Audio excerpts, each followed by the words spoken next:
We're performing very well as an organisation, but the staff satisfaction is not where we need it to be.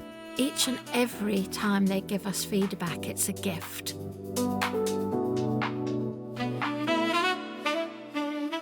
Hello and welcome back to the RCHT Podcast. And this week, we're taking our regular look back at our latest board meeting with our chair, David Allen, and acting chief executive, Kim O'Keefe. Welcome both of you back to the studio. Thank you. Thank you, Pete. It's great to be here with Kim. Thank you, yeah. And Kim, this was your first board meeting as acting chief executive, wasn't it? And of course, you've done many board meetings before, but how did it feel to be in the chief executive role this time? Do you know, I always say a few butterflies are always healthy, aren't they? Yeah. So I think being acting chief exec, you're right, it was my first board in that role. It's quite you realise the responsibility that lies in the board, don't you? Yeah. And that's really important. But I was absolutely impressed with the contribution from everyone at the board, and most importantly, how many members of our staff and public were listening, and the thoughtfulness of the questions posed. And a big thank you to the staff that were listening. Yes. And have taken me up on my offer when I said I will pop in or drop in to a unit near you or with you. And I've already had several invitations and I'm still popping in. So I think you realise how many people listen to our board and take the opportunity to take us up on what we're discussing, which is really important, or take the opportunity of asking very thoughtful questions. Absolutely. And David, during the meeting, we heard questions from members of the public, didn't we? And those contributions were obviously quite valued by the board themselves. How important is it for you as chair to hear questions from the public and our staff during the meeting? Oh, it's really important for us to have those questions. We meet in public for a reason, so that the public can see us at our work and be accountable to the public. And we have about 50 people on average who watch the live proceedings, as it were. And then we put it all on YouTube, and people can watch after the event. So if you want to, you can go to YouTube and watch board meetings, for several years back. And then to have that slot for questions from the public really grounds us as a board, because the public will ask us the things that are concerning them, the things that are on their minds. And what we do is to ask the question in the board meeting, and then one of the directors will answer the question so that the member of the public has an answer straight away. And at each board meeting then we're building up a sort of reservoir of questions and the sort of things that we're being asked. And the members of the public who are interested and want to watch us at work can see that we're, accountable for our actions, and we have to explain ourselves to the public for what we do and for the taxpayers' resources that we consume. Absolutely. So it's a really valuable moment of the board meeting, isn't it? That public questions from the public. And one of the big topics discussed at our board meeting was the staff survey results. What was the message from our colleagues in that survey? Well, Kim may well want to comment as well.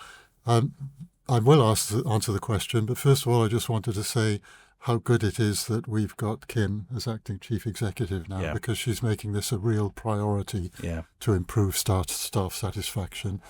And all of us who know Kim know how empathetic and compassionate she is. She's all about people. I'm not going to sugarcoat it. It's some very serious messages are being sent to us, I think, by our staff. As you know, we have broken even financially for the 7th year in a row, which is important. But I think that has put pressure on the organisation because we've got less and less money to do more and more and meet more and more targets. So in terms of what our colleagues are telling us, I think that they're telling us that in their teams, they've got a lot of confidence and a lot of satisfaction within the teams that they work alongside day after day. But there are issues like racial harassment, for example, which has improved slightly but not enough. Sexual safety, which has got worse, not better, and is something that we really need to focus on. And they're also telling us that in answer to really key core questions like, would you recommend the trust for somebody else to work in, or would you want a friend or a member of your family to be treated here? Yeah. The results have gone down. So there is a bit of a disconnect in the sense that we're performing very well as an organisation, but the staff satisfaction is not where we need it to be. And of course, we need to fix that, partly for the benefit of the staff and patients, but partly because you can't keep performing at our level with staff expressing concerns in the way that we're doing. So in terms of what the board is doing about it, first of all, it's really understanding how people are feeling, because half the staff contributed to the staff survey, so we need to understand how the other half are feeling as well, and then putting in place through local management as well as through the board itself measures which will help staff to improve their feeling of job satisfaction and security in the trust. And so there'll be a process which Kim will lead personally over the next few months, and I think probably she's better to talk about it than me, of how we're actually going to do that, how we're going to measure it, and how in 6 months' time we hope to have a much more satisfied workforce. Yeah, Kim, so there were some really powerful themes there, weren't there? Yeah. For staff who are listening and hoping things can get better, what are some of the changes that you'd like to make over the next few months? Yeah, as David has said, we need to take a moment to be proud that we have broken even, and that's for the national operating framework, we're in segmentation 1, which gives us some autonomy to be able to steer our own course, which is really important. But actually, culture drives your figures, doesn't it? And we've absolutely heard as a board, and are so we're disappointed, and that disappointment has to sit with us as board members as well. Absolutely, we have to change our culture. And I think, as David has said, going around, and I've been to many areas over the last 3 weeks, the simple questions: what are you proud of? What are you not so proud of? What do you need from senior leaders? And we've got the most incredible opportunity at the moment. We have just gone from 7 care groups to 4 divisions. We have spoken about the 4 divisions and their senior leaders, which are operational, clinical, technical, digital. It's all in there to empower them to be able to absolutely set the culture. Culture isn't just about board members. Culture is everybody's responsibility. So I would encourage everyone to think about what the questions I'm asking, but also consider, what is the shadow you want to cast when you come to work? How are you going to work alongside your colleagues? And we know the whole of the NHS is under pressure.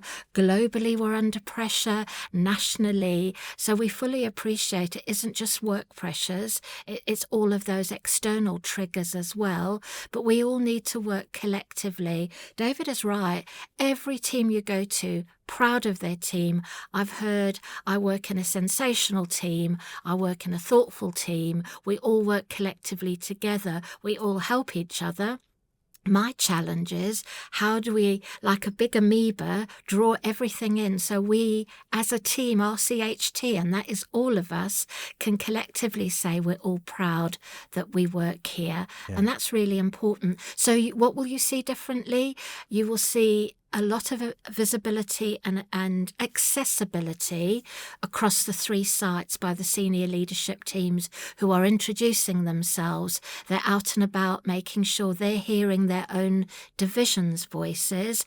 Alongside that, Ella Stracy is leading our cultural work. Her and the programme team with our cultural ambassadors are going to be out there asking what would make a difference to you. Because what David and I might think makes a difference, we want to know that you're feeling it on the shop floor. Then you have got David and Joe, who are Freedom to Speak Up guardians. They're going to be out there, and you will not be swamped with all visitors. It will be every visit will count. Yeah. We'll pair people up because we don't want hundreds of people going out. But then as well, don't forget, we've got 100 Freedom to Speak Up champions across both RCHT and CFT if people don't feel comfortable at the moment in being able to speak up. So there's a lot going on. Now, our challenge is, once we hear that, we want to then say, you said, we did, and for that to be meaningful. Yeah, I mean, we get a lot of our feedback on places like the staff Facebook group, isn't there? So are we going to be monitoring that more just to see what small changes we could make to improve the lives of our colleagues? Absolutely. So I'm no stranger to the staff Facebook. I think as well, we need to be collegiate. Yeah. And respectful. I'm pleased to see that colleagues as well are starting to call out where some posts are not done with respect. We've picked up some unhappiness, for example, as regards car parking and the number of issues that were being had in being able to get a car parking space. So we're working alongside Brian and the team to have a look at what is our current car parking policy. Yeah. For example, we've picked up the availability of food and that was a big change for the bank holiday, wasn't it? It was a huge, and we said, you said, we did. We know we've got another bank holiday coming up, so that will, we'll be looking at that again. For facilities, we absolutely know that we are a very eclectic mix of buildings, from the very, very new to the not so new.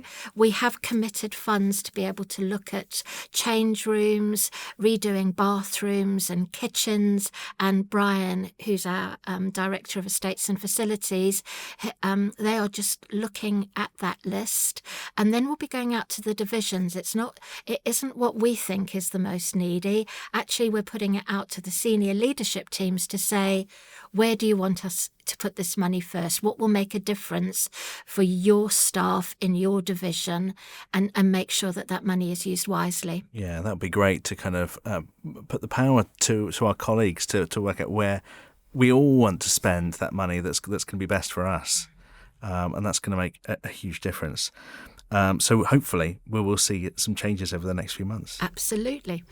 Moving on then to another topic that we talked about at the board meeting, which was ending corridor care. Why does that matter so much for both patients and staff, and what are we doing to move away from corridor care? So we've just refreshed our clinical vision for flow, and I'm sure there's a communication going out from both myself, Mary, who's our Chief Medical Officer, Bernie, who's our Acting Chief Nursing Officer, and Robin, our Chief Operating Officer. Right. If we've heard anything, we are all deeply, deeply concerned. It isn't comfortable for any of us to have patients in corridors or any type of space that is not a clinical space. So we do, as part of the clinical vision for flow, we've got our ending corridor care improvement plan, and it's about doing it collectively. Corridor care, we all had to have difficult conversations, clinicians across the board, executives across the board, senior leaders, when we first put it in. And it started with the extreme pressure and risk sitting in our emergency department. But we can't be complacent. We need to eradicate it sustainably. Yeah. And the work we're doing currently is looking at bringing, how do we sustainably reduce that until we have nobody in our corridor? If anyone's walked around, there is no privacy, there's no dignity, as hard as our staff try, with movable screens, portable handbells. Trying to eat your toast and tea on a trolley in the middle of a corridor is not on. Trying to, keep people covered, people who are elderly and frail, it isn't a good experience. For our staff, we've heard the additional stress for not being able to give the care that they would like their loved ones to receive weighs heavily. And I think we've got that collective commitment, and we talk about it as senior leaders across our divisions in how do we meaningfully bring this to an end now.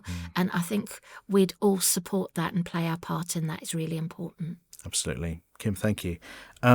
David, I wanted to talk about something that we hadn't, I don't think we've really spoken before, but it was a question that came up amongst my colleagues, and it was, why do we hold public board meetings? I think we touched on it a little bit at the start, didn't we? But I just wondered if you could give us a kind of a broader view of it.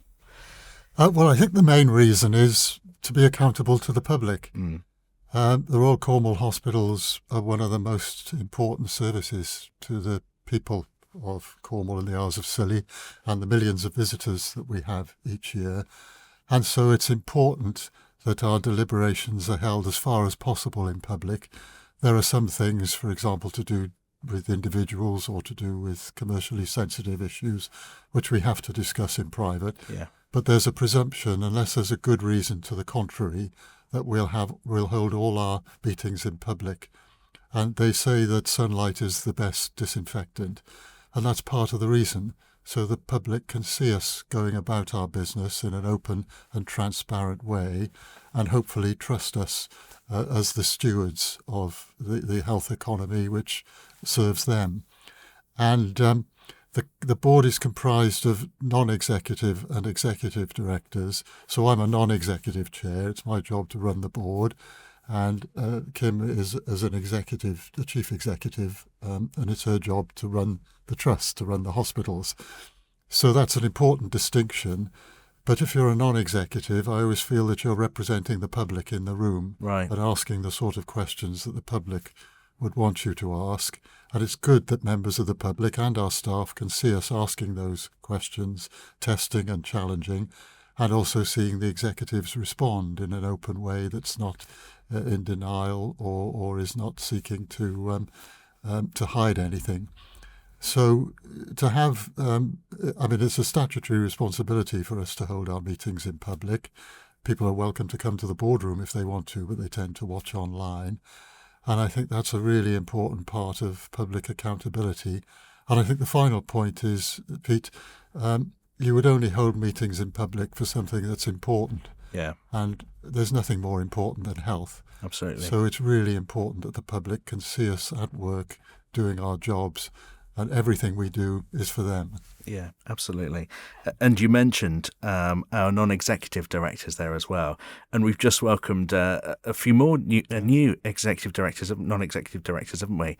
Who are they and what roles are they going to play amongst the board? Well, it's very exciting news because we have to have one non-executive director who's a clinician. Right. And so we've decided to appoint a general practitioner, Dr. Becky Hopkins, who's a general practitioner in St. Agnes. And lots of hospitals appoint acute hospital physicians to the board. We've decided to appoint a general practitioner because we're moving from hospital to the community, and we're trying to say that the best bed is your own bed, and the best place to be looked after is in your own home, and you only come to hospital when absolutely necessary. So to have a voice of general practice in the room is really important for us, and Becky's already made a big impact. And then alongside that, you've got the voluntary community and social enterprise sector, where we've appointed Ray Hall, who's the chief executive of Volunteer Cornwall. So she'll bring that voice of volunteers who are absolutely critical and really professional in supporting our patients and our staff. So that's another important voice around the board table, and a diverse voice, both helping and advising us, but also reaching out to their own communities. And then finally, somebody called Niamh Lamond, who's well known in Cornwall, used to be the chief financial officer of Falmouth University. And Niamh will be coming in due course, once another board member leaves, to chair our audit committee. And she's got financial professional accountancy qualifications, which again we're required to have on the board. So she'll be another good asset. They've all made a great start, and I think they're really going to enrich our board and try and say to the public that we're more than just a hospital. We're a whole community and part of a whole health infrastructure and ecosystem. Absolutely. So like you said, our non-executive board members are representing the public because they've all got their own specialist skills, haven't they, that they bring to the board and then can use that to check and challenge the work of our executives. Yeah, exactly. And we've got a former chief fire officer, for example. Yes, we do. Yeah. We've got somebody who's been a very senior person in local government. We've got somebody who's a serial entrepreneur, has set up lots of new businesses in Cornwall. So all that expertise and experience comes to the board table to help support the executives. Yeah, and our former chief fire officer, who was Adrian, wasn't it? Adrian Davis, who's one of our non-execs. He mentioned that our board pages were around, board pack was 800 pages this month. Why is it so big? There's a lot in there to kind of get through before the board meeting, isn't there? Yeah, absolutely. And Adrian was right to raise that. And I have been trying with limited success, I have to say, to reduce the size of the pack. We did get it down to 300 for one meeting. And I mean, I've just been trying to do the mental arithmetic, so that might not be quite right, but I reckon it's about 12 hours reading at a minute a page. Wow, yeah.